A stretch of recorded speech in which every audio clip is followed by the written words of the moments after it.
नमस्कार, आप देख रहे हैं अपना उत्तर प्रदेश और मैं हूं आपके साथ जागृति खंतवाल और मैं हूं आपके साथ दिशा। बुलेटिन की शुरुआत करेंगे बड़ी खबर के साथ। इस वक्त की बड़ी जानकारी लखनऊ से। राज्यपाल आनंदीबेन पटेल से मुख्यमंत्री योगी आदित्यनाथ ने मुलाकात की है। शाम 6 बजे राजभवन में मुलाकात करेंगे सीएम योगी आनंदीबेन पटेल से।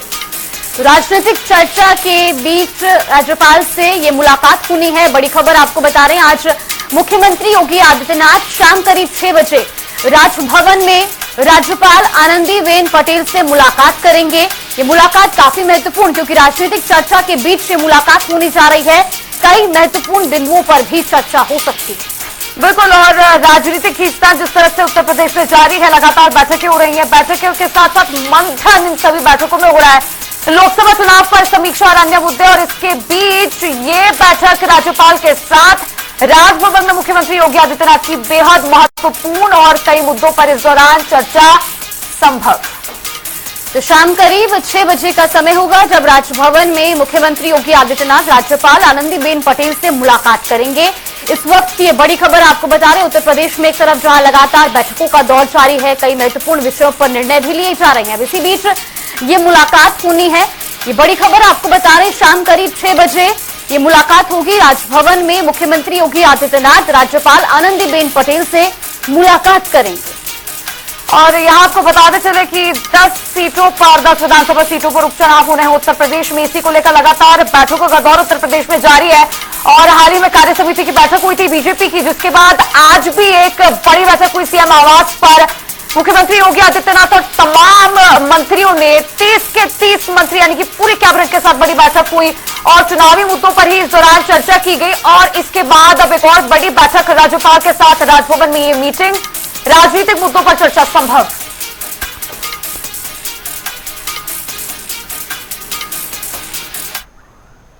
और ये रुक करेंगे अगली बड़ी खबर का। लखनऊ से बड़ी जानकारी, मुख्यमंत्री आवास पर हुई बड़ी बैठक। ये जानकारी सामने आ रही है, मुख्यमंत्री योगी आदित्यनाथ की अध्यक्षता में ये महत्वपूर्ण बैठक हुई है। और यहां आपको बता दें कि जिलों के प्रभारी मंत्री बैठक में शामिल हुए। बैठक में चुनावी रणनीति को लेकर मंथन हुआ। 10 सीटों का 30 मंत्रियों को जिम्मा इस बैठक में दिया गया। तो उत्तर प्रदेश में 10 विधानसभा सीटों पर उपचुनाव होने हैं, जिसको लेकर अब पार्टी लगातार बैठक कर रही है। रणनीतिक मंथन भी इस बैठक में किया जा रहा है। आज भी मुख्यमंत्री योगी आदित्यनाथ की अध्यक्षता में जिलों के प्रभारी मंत्रियों के साथ बैठक हुई है। मुख्यमंत्री योगी आदित्यनाथ ने इस बैठक की अध्यक्षता की और चुनावी रणनीति को लेकर इस बैठक में मंथन किया गया।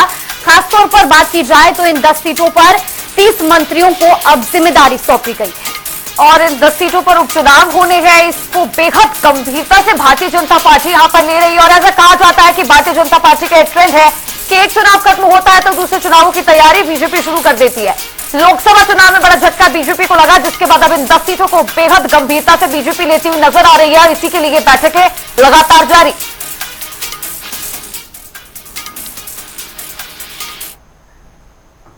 तो वही सीएम की बैठक को लेकर हमारे संवाददाता टीएन मिश्रा ने कांग्रेस के राष्ट्रीय प्रवक्ता सुरेंद्र राजपूत से खास बातचीत की है। आप सुनवाते हैं। चुनाव में 10 विधानसभा चुनाव होने वाला सीटों का, इसको लेकर सीएम योगी आदित्यनाथ बैठक की और कहा कि सभी सीटें जीतनी है। निर्देश दिए कि आजमगढ़ की तरह जीतनी है। लेकिन हकीकत है कि विपक्ष पूरी तरह तैयार खड़ा है और हमारे साथ कांग्रेस के राष्ट्रीय प्रवक्ता सुरेंद्र राजपूत जी हैं। मैं उनसे जानना चाहूंगा, सर क्या खतरा है और आगे क्या होगा चुनाव में? ने तो कहा कि तीर कमान लेकर के तय करो। इनका तीर यहाँ है और कमान जो है दिल्ली में। कहीं ना कहीं केशव मौर्य जी दिल्ली में बैठे, ये तीर लिए यहाँ बैठे हुए हैं। अभी इनका तीर चलेगा कैसे, किसके ऊपर चलेगा? विपक्ष के ऊपर चलेगा, जनता के ऊपर चलेगा, या केशव जी या अन्य विरोधियों के ऊपर चलेगा? ये तो इन्हें तय करना है। बहुत स्पष्ट रूप से सर, इंडिया गठबंधन जो प्रदर्शन है ये उपचुनाव में जो 5 राज्यों का बहुत अच्छा रहा। अब यूपी में क्या आप लोग उम्मीद कर रहे हैं? देखिए, हम लोग इंडिया गठबंधन के लोग बिल्कुल एक 10 की 10 सीटों पर चुनाव जीतेंगे। सिंबल की हमारी कोई प्रॉब्लम नहीं है। जो जिस सिंबल पर भी चुनाव लड़ेगा 10 सीटें इंडिया गठबंधन जीतेगा। और वो कहते हैं ना कि दिल्ली में परवेश की खातिर, राहुल और अखिलेश की खातिर संविधान बचाना है तो वोट करो इस देश की खातिर। हम लोग इस पर चल रहे हैं। भारतीय जनता पार्टी आपस में लड़ रही है और हम जनता के हितों के लिए लड़ रहे हैं, जनता की न्याय की लड़ाई के लिए लड़ रहे हैं, जनता की नौकरी दिलाने के लिए लड़ रहे हैं, महंगाई से निजात दिलाने के लिए लड़ रहे हैं। तो गठबंधन 10 की 10 सीटों पर चुनाव जीतेगा और भारतीय जनता पार्टी जिन का बुलडोजर भी धंस गया है, जो आपस में नेतृत्व की लड़ाई भी कर रही है। केशव मौर्य अलग राग अलाप रहे, योगी जी अलग राग अलाप रहे और मोदी जी की गारंटी फेल है। तो वो फ्रैक्चर्ड हाउस है और हम लोग ये करते चुनाव। सुरेंद्र जी देखिए, आप बहुत पुराने नेता हैं, कांग्रेस में जेल रहे हैं। अब जो कांग्रेस स्थिति बेहतर हुई है, डे बाई डे अच्छी हो रही है और जनता भी आपके साथ है, लेकिन अब ये भाजपा के लोग कह रहे हैं कि ये जो संविधान परिवर्तन का था वो भ्रम फैला दिया कांग्रेस ने, ये क्या सही है? भ्रम फैलाया तो आपने भ्रम दूर क्यों नहीं किया? भारतीय जनता पार्टी वाले क्या उसमें अंडे सेक रहे थे, आलू सेक रहे थे? सच बात ये, भारतीय जनता पार्टी के लोग कह रहे थे कि संविधान बदलेंगे। भारतीय जनता पार्टी के प्रधानमंत्री नरेंद्र मोदी जी के सलाहकार लिख रहे थे कि देश के संविधान को बदलना है। भारतीय जनता पार्टी के मंत्री जो कानून राज्य मंत्री अनंत हेगड़े वो कह रहे थे कि संविधान बदलना है, इसलिए 400 सीटें चाहिए। भारतीय जनता पार्टी के अयोध्या के सांसद लल्लू सिंह कह रहे थे कि संविधान बदलना है। भारतीय जनता पार्टी के तमाम नेता कह रहे थे संविधान बदलना है, हम नहीं कह रहे थे। आरक्षण और संविधान को भारतीय जनता पार्टी बदलना चाहती थी, लेकिन जनता ने उनको उनकी हैसियत में ला दिया, इसलिए अब वो संविधान के पुजारी हो गए, वरना तो वो संविधान के दुश्मन है, ऐसा हमारा आरोप है। एक अंतिम दौर पर आया कि अभी कांग्रेस जो 10 सीटें चुनाव होने, कांग्रेस के पास अपनी कोई सीटें, क्या कांग्रेस को इसमें तो ये 2 सीटें लेंगी इनसे? हमारा केंद्रीय मित्र और जनाब अखिलेश यादव जी का से बातचीत चल रही है लगातार। यहाँ पर बहुत स्पष्ट है कि पूरा इंडिया गठबंधन चुनाव लड़ेगा और इंडिया गठबंधन के बैनर के नीचे ही दोनों पार्टियां चुनाव लड़ेगी। सीट या सिंबल कोई किसी का हो, उससे कोई फर्क नहीं पड़ता, 10 की 10 सीटें इंडिया गठबंधन जीतेगी। Thank you. तो देखिए, इधर सुरेंद्र राठौर जी का सीधे से कहना है कि इंडिया गठबंधन जो चुनाव होगा उसमें 10 सीटें जीतेगा, पूरा इंडिया गठबंधन का माहौल है। दूसरी तरफ जो भाजपा बार बार आरोप लगाती है कि जो है संविधान बदलने का कोई मुद्दा नहीं था, तो सीधा उन्होंने दिया, उन्हीं के मंत्रियों को तर्क दिया कि किस तरह उनके मंत्रियों ने बयानबाजी की थी और उसके बाद जनता में भ्रम गया। तो ये भ्रम नहीं है, उसका कहना सीधे है। अगर भ्रम था तो भाजपा ने भ्रम क्यों नहीं दूर किया? कहना पसंद दिया के साथ DN मिश्रा, जनता टीवी, लखनऊ। तो वहीं संगम नगरी प्रयागराज में मुहर्रम के अवसर पर हमारे संवाददाता सैयद मोहम्मद आमिर ने जायजा लिया, ये रिपोर्ट देखिए। संगम नगरी प्रयागराज में चाहे वो कुंभ हो या फिर माह मुहर्रम का महीना, देश विदेश तक इसकी चर्चा होती है और हम इस समय खड़े हैं चक 0 रोड पर। हम आपको दिखाएंगे आज यहाँ से मासूम अली असगर का झूला उठ रहा है और यहाँ से ये झूला उठता है हर साल। और सबसे खास बात इस झूले की ये है कि ये झूला पूरी तरह से चांदी का बना होता है और मासूम अली असगर के झूले में यहाँ पर बहुत ही कम सजावट होती है, जबकि मुहर्रम की अन्य मेहंदियों में पूरी तरह से फूलों में सजावट होती है। मगर यहाँ से जो आप देख सकते हैं झूला उठा है, हर कोई चांदा देने के लिए यहाँ पहुंचे हुए हैं। और सबसे खास बात ये है कि इस पे अकीदतमंद इतना फूल चढ़ाते हैं कि इसका वजन कुंटल में हो जाता है, इसीलिए इसकी सजावट कम होती है। हम अपने कैमरा पर्सन से कहेंगे जूम करके दिखाएं कि किस तरह से झूले में लोग यहाँ चांदा देने के लिए पहुंचे हैं, क्योंकि पूरे उत्तर प्रदेश से प्रयागराज में पहुंचकर लोग चांदा देते हैं, क्योंकि ऐतिहासिक मुहर्रम प्रयागराज में सैकड़ों वर्षों से निकाला जा रहा है। हमारे साथ कमेटी के भी लोग हैं, हम उनसे बात करेंगे। ये बताइए, ये झूला उठाया जा रहा है, इसकी क्या पूरी मान्यता है, कितने सालों से उठ रहा है, क्या खास है? ये सैकड़ों वर्ष से उठ रहा है झूला आज, और ये पूरा चांदी का बना हुआ है और मासूम अली असगर का झूला है ये। और तमाम लाखों की तादाद में पब्लिक रहती है यहाँ पर और कभी 100 क्विंटल पुलिस को पिलाया जाता है। इसमें क्या खास है? इसमें भीड़ जिस तरह से, इसको आप लोग कैसे नियंत्रित? इसमें लाखों का मजमा होता है और इस भीड़ कंट्रोल करने के लिए मक्का चलाते हैं, मक्के से कंट्रोल करते हैं प्रशासन की मदद से। प्रशासन की क्या व्यवस्थाएं हैं इस बार? प्रशासन की व्यवस्थाएं अच्छी हैं और पब्लिक कंट्रोल में है, भीड़ नहीं है, 2 व्हीलर रोक दी गई है, 4 व्हीलर रोक दी गई है, रोड पब्लिक पैदल चल सके। देखिए, और लोग भी यहाँ पर, आप लोग चांदा देने आए हैं, कितना उत्साहित है आप लोग यहाँ पर? देखिए, यहाँ पर उत्साहित और अपने कैमरा पर्सन से मासूम अली असगर का झूला उठ रहा है और अपने इमाम बाड़े से उठकर अब ये निकल चुका है। और सबसे बड़ी बात है, चांदा देने के लिए हुसैन के चाहने वालों की भीड़ दिखाई दे रही है। किस तरह से आप देख सकते हैं लोग चांदा दे रहे हैं और ये पूरा चांदी का बना झूला है जो सैकड़ों साल से ये निकल रहा है। और ये यहाँ से चक 0 रोड से उठता है इमाम बाड़े से और साथ ही चक 0 रोड से ये उठकर सीधा ये बादशाही मंडी, गुड़ मंडी, लोकनाथ चौक होते हुए सब्जी मंडी की ओर जाता है। और सबसे आप देख रहे हैं झूला यहाँ पर 10 किस तरह से यहाँ पर भी हजारों नहीं लाखों की संख्या पर यहाँ पर पहुंचे हैं लोग और अकीदतमंद झूले में चांदा दे रहे हैं। और मासूम अली असगर का झूला आज यहाँ से उठ चुका है और ये अपने रास्ते को तय करते हुए कुछ ही देर में इमाम बाड़े पहुंचेगा, जहां पर ये झूले को रखा जाएगा और साथ ही लोग यहाँ से जो खाना दे रहे हैं वो एक जाएंगे सीधा बड़ा ताजिया और उसमें बड़े ताजिया को खाना देंगे। ये ताजा तस्वीरें हम आपको जनता टीवी पे दिखा रहे थे। जनता टीवी के लिए सैयद मोहम्मद आमिर, प्रयागराज। आगे बढ़ेंगे। इस बार सावन का महीना बड़ा ही खास रहने वाला है, क्योंकि सावन की शुरुआत सोमवार के दिन होगी। इस बार पूरे 29 दिनों तक शिव भक्त महादेव की आराधना कर अपनी मनोकामनाएं पूर्ण कर सकते हैं। तो वहीं ज्योतिषाचार्य पंडित शिप्रा सचदेव ने जनता टीवी से खास बातचीत करते हुए बताया कि इस बार का सावन में नक्षत्र कई अद्भुत संयोग बना रहा है, जो सावन को बेहद शुभ बनाने वाला है।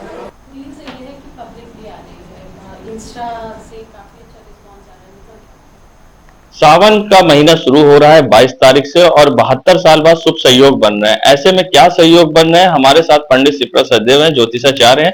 हम उनसे बात करेंगे किस तरह से इस बार खास संयोग बन रहे हैं और किस तरह से पूजा अर्चना इस सावन में करनी है। और महाकुंभ भी करीब है, तो उनसे हम बात करते हैं। आपका जनता टीवी में स्वागत है। इस बार क्या शुभ संयोग बन रहे हैं 72 साल बाद, जो उससे श्रद्धालुओं को लाभ मिलेंगे? इस बार सबसे अच्छी बात है कि इस बार जो सोमवार आ रहे हैं, मतलब सावन आ रहा है, वो सोमवार के दिन से प्रारंभ हो रहा है, उसकी समाप्ति भी सोमवार के दिन हो रही है और 5 सोमवार पड़ रहे हैं। ये एक बहुत अद्भुत संयोग बन रहा है। जो पहला सोमवार है वो 22 जुलाई को है, दूसरा 29 को है, फिर 5 को है, फिर 15 को है और आखिरी जो 19 को है उस दिन रक्षाबंधन पड़ रहा है। तो ये बहुत ही शुभ संयोग के साथ इस बार सावन आ रहा है। सावन जिस तरह से शुभ सहयोग के साथ आ रहा है, किस तरह से पूजा अर्चना करनी चाहिए इस बार और किस तरह से रुद्राभिषेक और जलाभिषेक के साथ साथ और कौन से अभिषेक करने चाहिए शिव जी के, जिससे उनको बेहतर देखिए, जो सावन का महीना होता है ये शिव जी का होता है और शिव जी जो का एक पर्यायवाची जो होता है वो रुद्र होता है। तो यानी कि रुद्राभिषेक जो कहते हैं उन्हीं का अभिषेक करना। तो जब हम सावन में रुद्राभिषेक करते हैं तो उसका एक अच्छा प्रभाव पड़ता है और काफी कष्टों से हमें मुक्ति मिलती है। तो सावन के सोमवार में लोग व्रत रखते हैं, वो तो रखने ही चाहिए। इसके अलावा रुद्राभिषेक अवश्य कराना चाहिए और अलग अलग चीजों से आपके मतलब लाइफ में किस तरीके के कष्ट हैं उसके अनुसार जो है आप अगर अलग वस्तुओं से रुद्राभिषेक कराते हैं तो लाइफ की बहुत सी प्रॉब्लम्स जो हैं सॉल्व होती हैं। जैसे कि अगर आप कुशा युक्त जल से जब अभिषेक कराते हैं तो उसको कराने से जो है रोग मुक्ति होती है। अगर किसी को पुत्र प्राप्ति करानी है तो वो व्यक्ति अगर गाय के दूध से अभिषेक कराता है तो पुत्र प्राप्ति होती है। अगर गन्ने के रस से आप कराते हैं तो धन की प्राप्ति होती है। दही से अभिषेक कराने से अगर आप वाहन या ग्रह संयोग चाहते हैं तो उसके लिए आप गन्ने के दही से अभिषेक कराएं। इसके अलावा इत्र से करने से बीमारियों से मुक्ति मिलती है। तो अलग अलग वस्तुओं से जब आप रुद्राभिषेक कराते हैं तो बहुत सी चीजों से मुक्ति प्राप्त होती है। तो इस समय सावन में रुद्राभिषेक अवश्य कराएं और पर डे हो सके तो ओम नमः शिवाय का जाप जरूर करें। उससे जो है काफी लाभ मिलता है और महामृत्युंजय का जाप अवश्य करना चाहिए।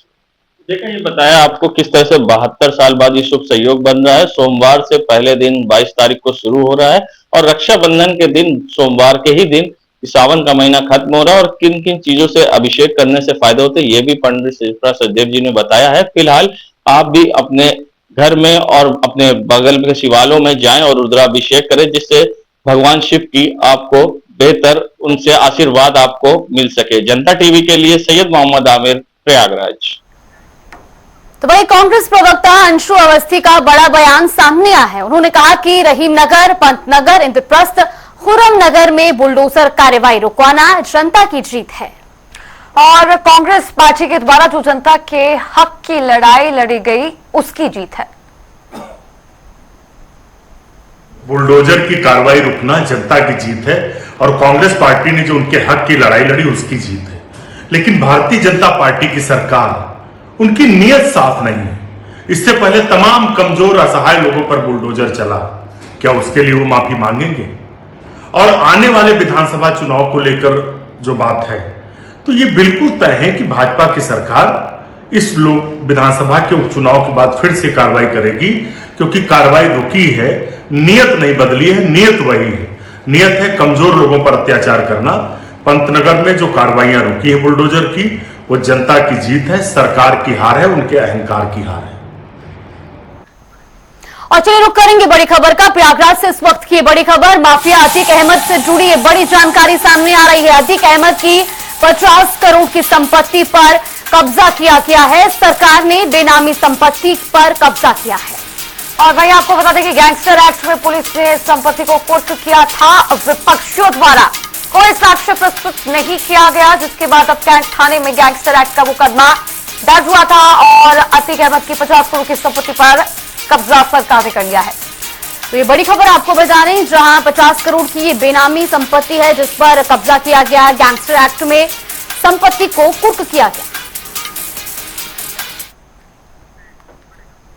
चलिए बुलेटिन में आगे बढ़ेंगे और रुख करेंगे एक और बड़ी जानकारी का। इस वक्त की बड़ी खबर आपको बता दें, प्रशासन ने बड़ी कार्रवाई की है। हापुड़ में एसपी और एएसपी पर गाज गिरी। एसपी अभिषेक वर्मा को हटाया गया है, तो वहीं एसपी राजकुमार अग्रवाल को भी हटाया गया है। रामो हॉस्पिटल के मामले में इन्होंने दखल दिया था, जिसके बाद एक्शन लिया गया। कर्मचारियों ने पुलिस से अभद्रता की थी। ये बड़ी जानकारी आपको बता रहे हैं। हापुड़ में एसपी और एएसपी पर गाज गिरी है।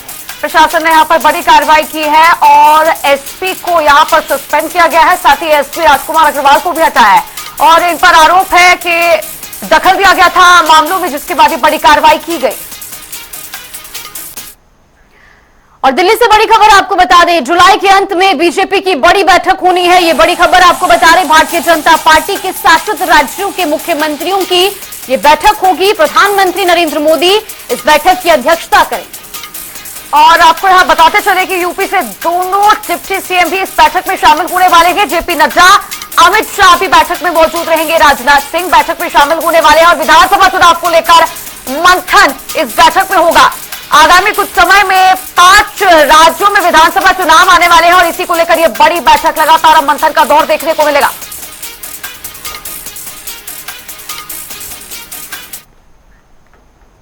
और चलिए अब रुक करेंगे 4 मिनट में 18 मंडल की खबरों का। अलीगढ़ में जिला कारागार में तैनात सिपाही की करंट लगने से मौत, पुलिस ने शव का कराया पोस्टमार्टम। अमेठी में कांग्रेस नेता ने किसानों की समस्या को लेकर अधिकारियों को दी चेतावनी, समाधान न होने पर सत्याग्रह आंदोलन करने की कही बात। मिर्जापुर में अनियंत्रित बाइक से गिरकर महिला सफाई कर्मी की मौत, परिजनों में मचा कोहराम, मामले की जांच में जुटी पुलिस। इटावा नगर पालिका में सभासदों की बैठक, चेयरमैन और सभासदों के बीच चल रहा था विवाद, चेयरमैन के खिलाफ कमिश्नर को सौंपा ज्ञापन। संत कबीर नगर में दबंगों ने पीड़ित की जमीन पर किया कब्जा, शिकायत के बावजूद पुलिस नहीं कर रही कोई कार्रवाई, एसपी से लगाई न्याय की गुहार। कन्नौज में पशुओं में संक्रामक रोगों की रोकथाम के लिए टीकाकरण शुरू, संचारी रोग नियंत्रण अभियान के तहत टीकाकरण शुरू, 5,90,000 पशुओं को टीका लगाने का लक्ष्य निर्धारित। रायबरेली में हार्ट अटैक से आईटीबीपी जवान की हुई मौत, सूचना से परिजनों में मचा हड़कंप, शव का कराया पोस्टमार्टम। हमीरपुर में अघोषित विद्युत कटौती पर चढ़ा बीजेपी विधायक का पारा, सैकड़ों कार्यकर्ताओं के साथ पावर हाउस पहुंचे विधायक, विद्युत अधिकारियों की जमकर लगाई फटकार। कानपुर के हमीरपुर हाईवे पर दर्दनाक सड़क हादसा, महिला की मौत, बेटे को आई चोटें। मैनपुरी के करहल में चोरी की घटना का पुलिस ने किया खुलासा, 2 अभियुक्तों को किया गिरफ्तार, चोरी का सामान हुआ बरामद। कानपुर में Uttar Pradesh special security force को मिला कोर्ट की सुरक्षा का जिम्मा, प्रशासन की ओर से जारी किए गए आदेश।